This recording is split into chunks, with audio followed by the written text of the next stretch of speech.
Hello, this is Memphis Communiversity. Today we are going to be doing a table for response question. So what we've done, of course, is we've created videos from difficulty 1 through difficulty 10 in every single free response question topic, including particle motion, area, and volume, and these table questions. Table questions appear quite often on the AP exam, and this is one of those questions that we've seen in this video series, if you have watched them, where the entire question is a particle motion question. So notice there's going to be particle motions. Sort of topics like average acceleration, things like that, average velocity, and so on. So it's still going to use our particle motion rules, so we should be wary of that. But still, even if this is difficulty number 8, table free response questions can't get too hard because they're still asking questions from a table. So always you're sort of getting information from that table. But keep in mind that this one will be slightly hard because eventually we'll go out of the table and we'll have to deal with this function. And that's why I believe this question will be a little bit harder. But before we do that, let's just start with the question. We have this particle. Particle's velocity, as usual, is given in this table, quite a long table. And then they say that at time t equals 20, the particle is 5 meters to the left of the origin. We might be using that for fundamental theorem of calculus because that oftentimes that's how they present information for fundamental theorem of calculus, a derivative and an initial point, but perhaps not. We'll see.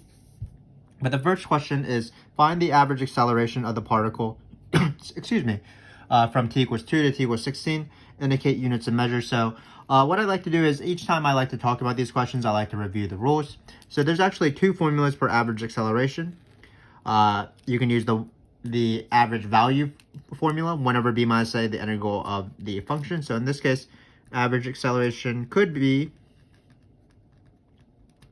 1 over b minus a. Maybe not b minus a is the best thing, but I think you understand the difference between acceleration and this a right here, where this is the interval. So we can use that because that's the average value of acceleration by definition. Also, we can think of average acceleration as the average of the rate of change of velocity. Average of the rate of change of a function is usually algebra slope. We can do fundamental theorem of calculus on this, and we would get v of b minus v of a over v minus a. So again, both of these formulas are valid, as usual. We do have to determine which formula we want to use. In this case, we are going to be using algebra slope probably, because our given is v. If we had been given a in some way, perhaps they listed out what a is, the acceleration, we would be using this formula. So in this case, the question shouldn't be too bad. We're just going to be doing algebra slope, so we're actually not going to be taking a derivative or an integral. Average rate of change is one of the only questions on the AP exam where you don't take derivatives or integrals. So in this case, our average acceleration, we're going to write as 16 minus 12. And then because that's, we're doing algebra slope where these are the x coordinates. And then we're doing v of 16 minus v of 2. How are we determining this? We're using our tables. You can see the table right here. So it's going to be 9 minus v of 2, which is 1. Sure. Oh, this is going to be 16 minus 2. That's 14. Then we're going to get 8 over 14. 8 over 14 being 4/7. Now we do want to indicate units of measure. So remember, whenever you're doing acceleration or average of something, that's going to share the same units as whatever you're taking the average of. So in this case, it's acceleration. The units of velocity, I believe, are, it looks like it's in meters. So we can write this out. This is probably a better as a given. But this units is in meters per minute. So acceleration, of course, is in meters per minute, or meters per minute squared. Keep in mind that if it was average rate of something, then you divide by a time period for your unit. So for example, average acceleration is the same thing as average rate of change of velocity. So the units of velocity is meters per minute. So the units of the average rate of change of velocity or average acceleration is meters per minute squared. So we've seen this question a lot. This question appears quite often. It's usually the first question on a table for response question, just doing algebra slope on 2 different columns. Another question that is common is this, of course, Riemann sum. You need to know how to do all the Riemann sums, left, right, trapezoidal, and midpoint. Let's review 2 formulas for average velocity, and of course, they're going to be similar to these guys right here. So we have 2 formulas for average velocity, just like we have 2 formulas for average acceleration. One of them is 1 over b minus a, the integral of velocity, because that's the average value formula applied to velocity. So this would be the corresponding formula like that. And then another formula is position. The algebra slope of position is average velocity, just like the algebra slope of velocity is average acceleration. So just like in the first question where we decided to use this because we were given velocity, now we're going to use this formula because we are also still given velocity. So what we want to do in this case is, remember first 20 minutes means 0 to 20. So what we're going to do is we're going to approximate this integral, 20 minus 0, integral of 0 to 20, v of t. This is what I like to stress to my students. Oftentimes when they ask a Riemann sum question, you have to do something additional as opposed to just finding the Riemann sum. Because remember, a Riemann sum is used to approximate an integral. It's used to approximate area under the curve using rectangles or maybe trapezoids. So in this case, we're going to, at the very end, divide by 20. So just don't forget that. The integral itself, the Riemann sum, is just the approximation. So at the end, we have to divide by 20. So that's usually the fundamental theorem of calculus. We would be doing a similar thing, for example, if we wanted to find the position at a point that involves an integral, but you would add the initial condition here. When t equals 20, particle is -5 because it's 5 meters to the left. So again, sometimes in these questions, the Riemann sum is not the answer. You do have to do an additional step. So it's going to be 1 over 20. And then my 5 rectangles. And then we're going to take those rectangles and then divide by 20. So here we're doing midpoint. Midpoint's not too bad. Just remember that midpoint is different than the other three in that they come in trios of pairs. Three columns for each, not trio of pairs, but 3 columns per rectangle, as opposed to just 2 columns per rectangle when you do left, right, or trapezoidal. So in this case, we're going to go from here to here. So remember, it's always the difference in the x's. So it's going to be 4 minus 0. So that's 4 minus 0. And then to choose the height, if we were doing left, we would choose 0. If we were doing right, we would choose 2. So now we are doing midpoint. So we're going to do the average of these two. Or not the average of these two, sorry. The midpoint values, y value. So that's this point right here. So this first rectangle is going to be 4 times 1. So midpoint is one of the only ones where you don't include certain values you see in the table. So for example, the next one is going to be equally long. It's going to be 8 minus 4. And then again, we're going to choose the midpoint's y value. So the midpoint is 6. And then it's going to be 4. So just keep in mind, though, that the length is still 4 and not, for example, 2. It's 4 for the base times the y value of the middle number. So in this case, it's going to be 4 times 4. All of our bases are going to be 4 because they're equal subintervals. So notice when we do this to this, this is 4, this is 4, this is 4. This is an 18, by the way. Sort of ran out of room as I constructed this table. So now we're doing our third rectangle. So it's going to be 4, again, 12 minus 8 times 5. So it's going to be 4 times 5. Then we are going to have 16 minus 12. Again, 4 times 9 now. And then finally, for our last rectangle, it's going to be 4 times 10. And this is our rectangle. If you want, you can be clever. Because we don't have a calculator, it's nice to be clever here. Notice that we can take out a 4 out of everything, and that'll make the computation a little bit easier because we don't have to multiply every single one of these, even if the numbers are kind of small. We would just have to multiply by once. So I'm going to take out a 4. Remember that we still have this divide by 20, and that's because we're doing average. And when we're doing average, you do have to multiply the integral by that. And then, so what we're left with is 1 plus 4 plus 5 plus 9 plus 10. Shouldn't be too bad because 1 plus 9 is 10, 10 plus 10 is 20, and then 20 plus 9 is 29. So in the end, we're going to get 29 times 4 over 20. What's 29 times 4? That's going to be 30 times 4. 30 times 4 is 120 minus 4 because you're doing 4 less. So it's going to be 116, I believe. Or actually, a better way is actually, let's divide this 4 into 20. So it's just going to be 25. I don't know why I was doing all that math. I didn't see that these canceled. So we're going to end up with 29 over 5. Let's do one other thing. Let's put units, even if they don't ask us. If it were the AP exam, I wouldn't put units if they don't ask me them. But we're just here to practice and have fun, of course. So anytime you're doing average, the units, of course, match that units. So for average acceleration, we had acceleration units. Average velocity is going to have velocity units. So in this case, it's meters per minute. So again, a pretty typical question. We saw a very similar question in our previous video. If you watched that, thanks to, of course, for watching that. Our difficulty 7 video, where we were approximating average of something. So we have to set up this integral. We have to know how to do left, right, trapezoid, or midpoint. In this case, it was midpoint. Midpoint is always, or every single Riemann sum is always the difference in the x's or the t's, the top row, because that's the base of the shape, times different heights. So when you vary it with left, right, trapezoid, or midpoint, that's what you're varying, the height. So in this case, it's 1, 4, we can circle these, 5, this 9, sorry, it was 16 minus 12, and then this 10 right here. We didn't actually use this 9. And then you add up these Riemann sums, these certain rectangles, and then at the very end, we had to divide by 20. Again, sometimes the Riemann sum is not the answer. In this case, we were doing average, so we divided by 20. So again, pretty good review on multiple things, even if these questions have been pretty simple. Probably hasn't warranted that difficulty 8 sort of label yet, but we did get to review average acceleration and average velocity, the average of anything basically. And then for average acceleration, because we were given velocity in both cases, it was good to do algebra slope for this average, and then it was good to do this integral with the Riemann sums for this average. So let's move on.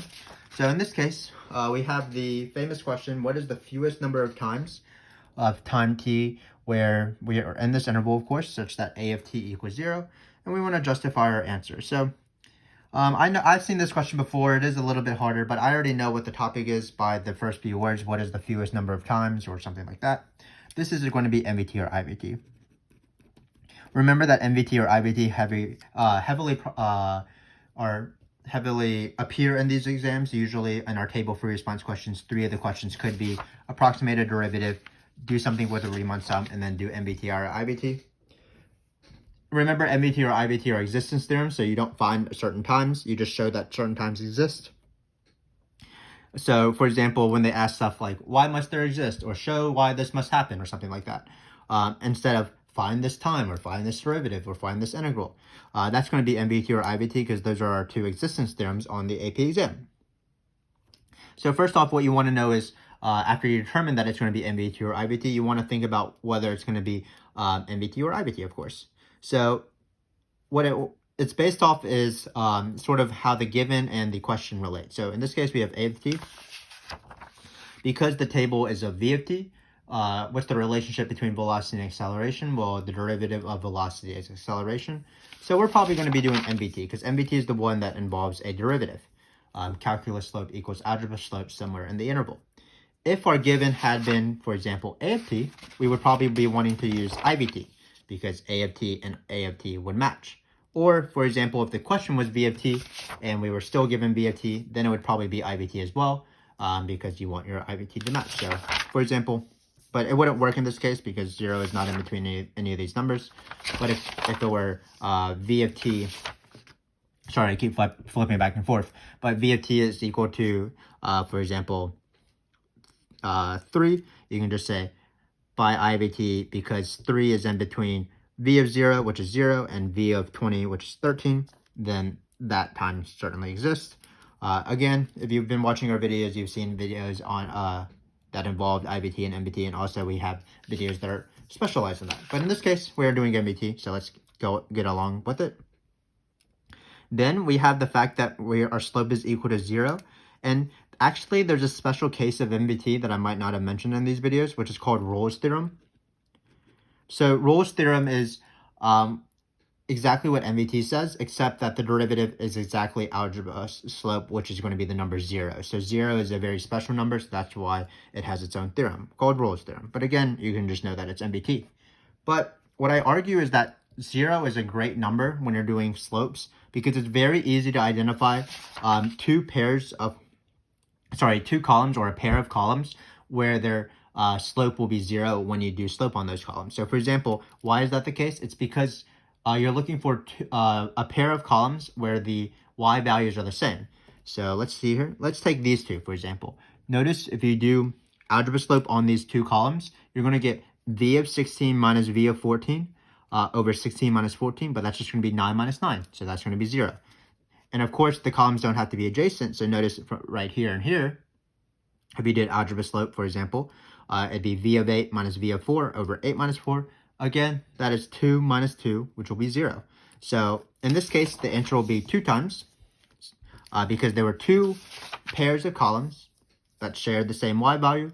And for those y values, we can do algebra slope on them. And then by MVT, that says that that algebra slope will equal the calculus slope we want, in this case 0. So again, 0 is a very special number because it's easy to find algebra slopes on the table that equal 0 because they would have the same y value. So we are done. Let's just write out all of what we just said. So by MVT, because, and then we're going to do MVT twice basically, one for each of those 0 points. So because v of 8 minus v of 4, because they're both 2, so v of 8 minus v of 4 over 8 minus 4 is equal to 2 minus 2, which is over 4. It doesn't matter what it's over, it just equals 0. And 14 and 16, sorry, hopefully I didn't hit the camera there. V of 16 over 16 minus 14. This was also 0 because it's 9 minus 9 over 2. So because we have 2 numbers, 2 pairs that are equal to 0, we have actually done the work already. So all we have to say is there are 2 times where a of t equals 0. And we can just describe them. One of them will be in between 4 and 8. And then one of them will be in between 14 and 18. Or 16, sorry. Because those are the 2 columns that we have. For sometimes, we can say T1, T2. Where T1 is in between 4 and 8. And then T2 is in between 14 and 16. So again, not too bad. A pretty standard MVT question, just a little bit of a tweak because you're finding the number of terms. For some reason in this question, when they ask what is the fewest number of the times, usually it is 2. But why is it 2? It's because there's 2 pairs of columns. Here's one. They don't have to be adjacent. So here's one where the slope is 0. Slope 0 is great because they just have the same y value. So we just said these 2 columns have the same y value. And we justify the answer. So again, not too bad. Still MVT because its derivative equals a number. And 0 is a special number. So let's move on. A little bit of a tweak of an MVT question, but still a very standard free response question so far. Average acceleration being approximating a derivative, Riemann sums, and this MVT fewest number of times question. So now we have this big paragraph because we are adding a particle. So let's read it. Particle B is traveling along the curve. Its velocity is given by this. So we no longer have... sorry, I think this should be the cube root, so we're going to make it even harder, but it's given by this function right here. Particle B's velocity is 12 meters to the right of the origin at t equals 1. And then what we're trying to do is we're trying to find whether the particles are moving closer or away from each other at t equals 20. So this is a nice review of our particle motion questions. Remember that we have videos on every single free response question. So in this case, it's the table free response questions, but we do have 10 videos on particle motion questions, which would certainly help out people with those in AB, but still would be a nice review for those in BC. But to do whether 2 particles are moving closer or away from each other, what you need is you need the position and the velocity for both particles. So the position of particle A and the velocity of particle A is actually pretty easy. So let's do that first. So in this case, the position is going to be this guy right here. That's why they told me it. Keep in mind that 5 meters to the left of the origin, this is particle A. That means that it's -5 because it's to the left of the origin. So this is -5. Also, the velocity of particle A is not too bad at 20 because, again, it's in the table, so just 13. So we have that information. But you also need the same things for position and velocity of the second particle.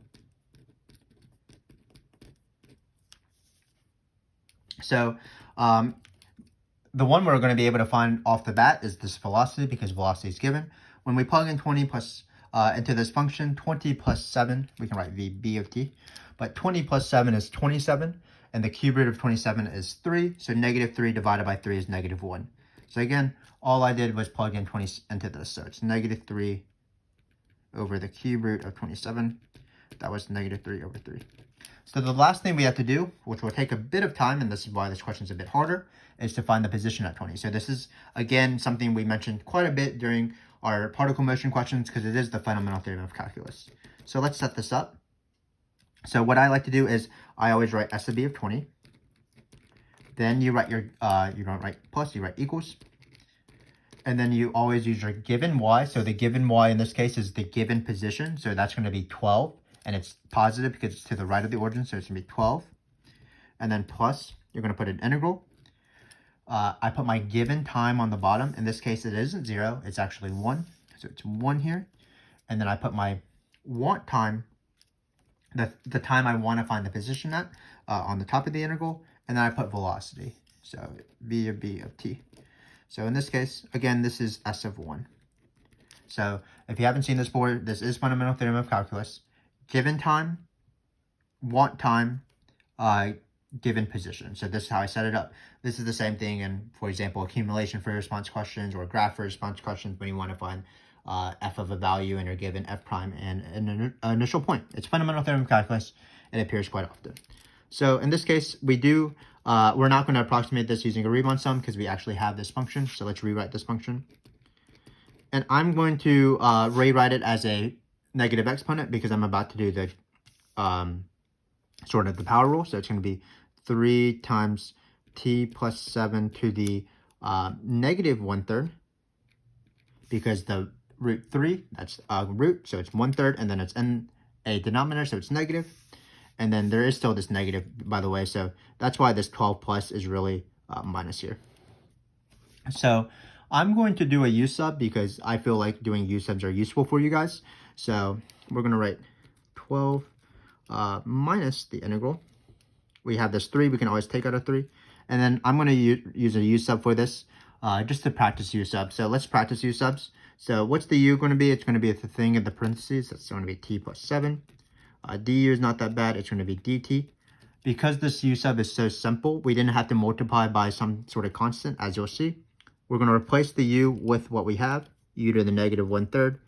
And usually sometimes when you have like, if this were 2t plus 7, for example, you would have 2 dt, so you would be multiplying by 1/2 because you're solving for dt, and you're replacing that with du over 2. But in this case, it happens to be that dt is equal to du. So again, all we did was we changed our u with this, change our dt with this. We do have to do one additional step. Remember that these are x or t values in this case, and we want u values, so we're going to do that on the side. So what you do is you take your t value and you plug it into your u. You don't plug it into the integrand. So when t equals 1, we're going to get 8. So our bottom number now becomes 8. And then finally, when t equals 20, t plus 20 plus 7 is 28, or 27. Don't know how to do basic math. So 27.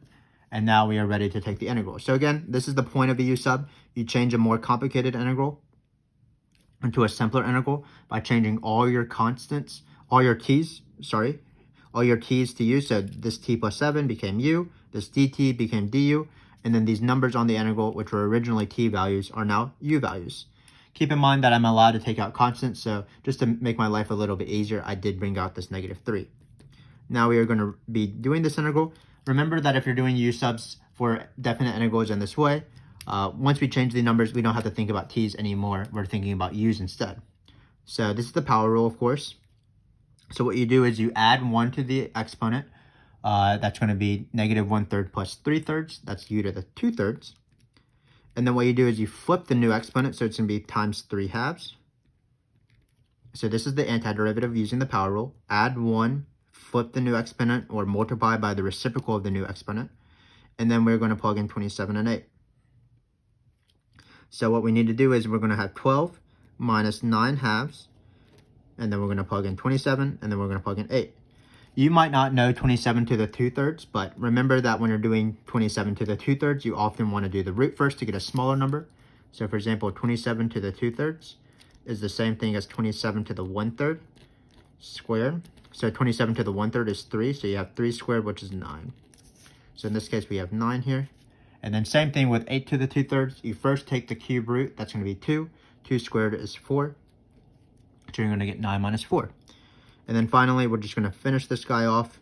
It's going to be 12 minus 5 times 9. 5 times 9 being 45. So 45 over 2.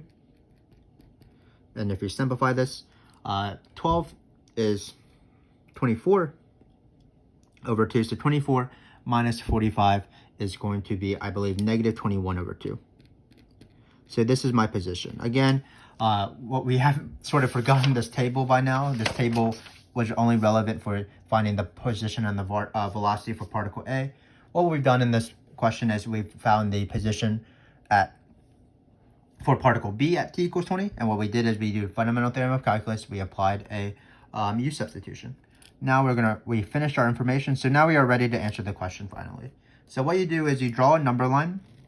What's not going to be on this number line is the number 20 because that's time. You can't see time on a road. You're not going to be able to see velocities, but you will be able to plot these numbers. So at mile marker -5, this is where particle A will be, keeping in mind that -5 is bigger than negative 21 over 2. Then particle B is going to be at negative 21 over 2, as mentioned before.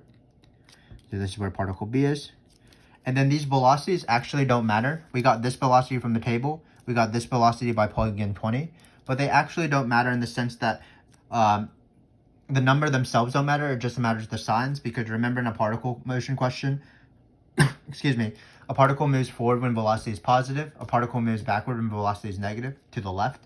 And a particle is at rest when velocity is 0. So in this case, as long as this is positive, this means that particle A is moving to the right, because it is a positive number. And because this velocity is negative, that means this particle is moving to the left. So notice when you draw this number line, don't really have an arrow here, these particles are moving away from each other. But the key is, so we can just write they're moving away. Our justification is all of this in our number line. So just keep in mind that in these questions, this is what you need for moving closer away. You need both position and velocities, both particles. So let's review what we did here because it was quite a lengthy table for response question. The first question was average acceleration. We decided to use this formula because it's the algebra slope of the table, and we just did algebra slope. Units was acceleration units. Then we did a Riemann sum, a midpoint Riemann sum, where we did have to multiply our Riemann sum by 1 over 20 because we were doing average velocity, and velocity is the thing in the table. When we did Riemann sums, it was still the difference in the t's, and then we multiplied by the y value of the midpoint of each interval. So each interval was length 4, and then we would multiply by 1, 4, 5, 9, this 9 right here, and this 10. We didn't multiply by this 9 because this 9 is not a midpoint of one of the intervals.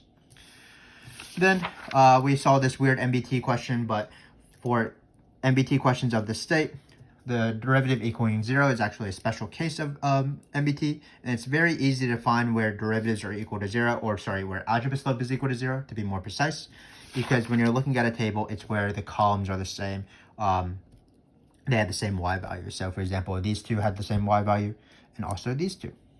So then that's why it was 2 answers. So we applied MVT on both of those intervals, got a certain time for each one, t1, t2, t1 for this guy, t2 for this guy, so that at those points, the derivative, which in this case is acceleration, is equal to 0, because the algebra slope is the same, because the y values are the same, the algebra slope being 0. Now, we had one last question, particle moving closer or away from each other. Remember that involves the position and the velocity of both particles. This was easy because all of this was presented on the first page in the givens. The velocity was pretty easy because we just plugged it into the function. The harder thing, of course, was actually finding the position at t equals 20. What we did is we just set it up with a fundamental theorem of calculus. Check out our particle motion videos if you would like for more practice with this process, both with a calculator and without a calculator. But we did a u substitution, we changed our u values, we did the power rule to actually do the integral, and then we plugged in top minus bottom according to the fundamental theorem of calculus. We remember that 27 to the 2/3 is the same thing as 9 because it's the cube root of 27 squared. We got our answer, and our positions are where we are on the number line, and our velocities tell us which way we're going. So in this case, we're going this way and this way. So hopefully this has been useful for you. We have 2 more videos in this series, and they should be pretty challenging. If you want to do well in the AP exam, you want to be around this level, difficulty number 8. If you're at this level and you can do certainly the first 3 questions, approximating a derivative, doing Riemann sums and doing MVT or IBT, and potentially recognizing I do have to do fundamental theorem calculus in some way, you will be fine on the AP exam. But if you want a little bit more of a challenge, continue watching this series. We, of course, appreciate that. Difficulty 9 and 10. Hopefully, I'll see you then. Thanks again for watching.